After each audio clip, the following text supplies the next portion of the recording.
Gentiles amigos, bienvenidos a Escudriñando tu Palabra. En esta ocasión vamos a analizar la novena palabra clave de las que están contenidas en la Biblia, en la palabra de Dios, y es la palabra arrepentimiento. Arrepentirse en realidad significa cambiar la opinión propia acerca de algo o de alguien. Este es el verdadero significado de arrepentimiento, que para nada tiene que ver con el remordimiento.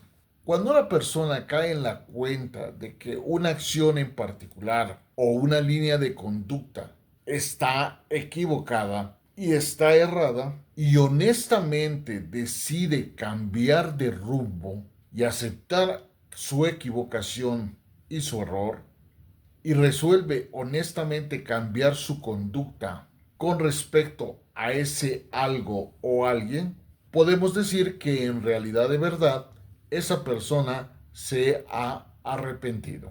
En la palabra de Dios contenida en la Biblia, hace del verdadero arrepentimiento una condición esencial para todo progreso espiritual y obviamente también para el perdón de los pecados. Jesús el Cristo dijo: si ustedes no se arrepienten, morirán irremisiblemente, es decir, morirán igualmente, lo mismo que todos los demás. Arrepentirse no quiere decir de ninguna manera lamentarse por errores y equivocaciones que hayamos tenido en el pasado, porque eso únicamente sería revivir los pecados del pasado. Y según lo que nos muestra la palabra de Dios, nuestra obligación es vivir únicamente en el presente. No podemos vivir en el futuro porque el futuro no es otra cosa más que momentos repetidos de continuo presente. Por lo tanto, tenemos que entender que nosotros tenemos que arrepentirnos en el presente, es decir, en el aquí y en el ahora. Porque angustiarse o preocuparse o lamentarse por errores pasados, eso es única y exclusivamente lo que conocemos como remordimiento. Y el remordimiento es un pecado porque equivale a rehusarse a aceptar el perdón que Dios nos ha otorgado. En la palabra de Dios podemos encontrar que dice que hoy es el día de la salvación. No ayer, no mañana, sino únicamente hoy. Por eso Juan el Bautista nos decía: arrepiéntanse porque el reino de Dios y el reino de los cielos se ha acercado. Esto quiere decir que debemos cambiar nuestra manera de pensar, nuestra manera de sentir, nuestra forma de intencionar y por supuesto nuestra forma de actuar. Porque sabemos que Dios está justamente aquí donde nosotros estamos. Por eso Juan el Bautista practicaba el bautismo en agua como un símbolo de el arrepentimiento, una manera de ahogar nuestros pecados. Porque en la época de Juan el Bautista, la costumbre de lavar o bañar el cuerpo era un símbolo dramático de la limpieza del alma, mente, corazón, intención y acción. Y esto se hacía mediante el arrepentimiento.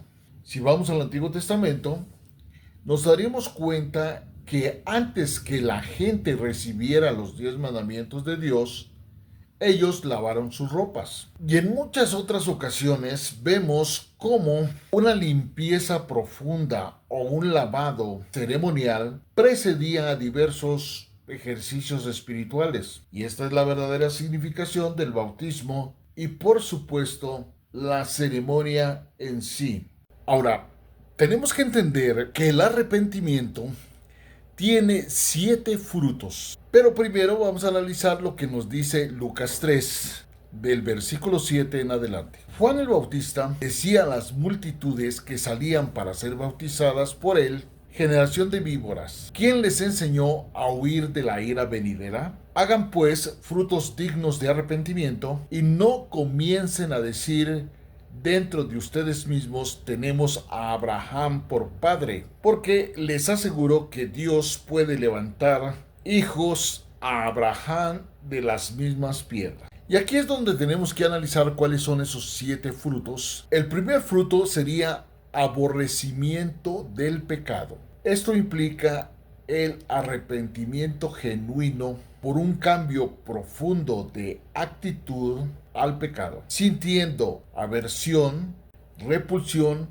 y asco por el pecado y de ninguna manera justificarlo o consentirlo. El segundo fruto de arrepentimiento es pesar por haber pecado. No solo se debe reconocer, sino también sentir pesar, tristeza y vergüenza por haber cometido el pecado y sobre todo por haber ofendido a Dios y haber lastimado a las personas que fueron objeto de nuestro pecado. El tercer fruto del arrepentimiento es la confesión de el pecado, donde estamos reconociendo ante Dios nuestros pecados, nuestras maldades y nuestras iniquidades. Y también, obviamente, si fuera prudente, también a las personas ofendidas. El cuarto fruto del arrepentimiento es el abandono completo y total hacia todo lo que sea pecado.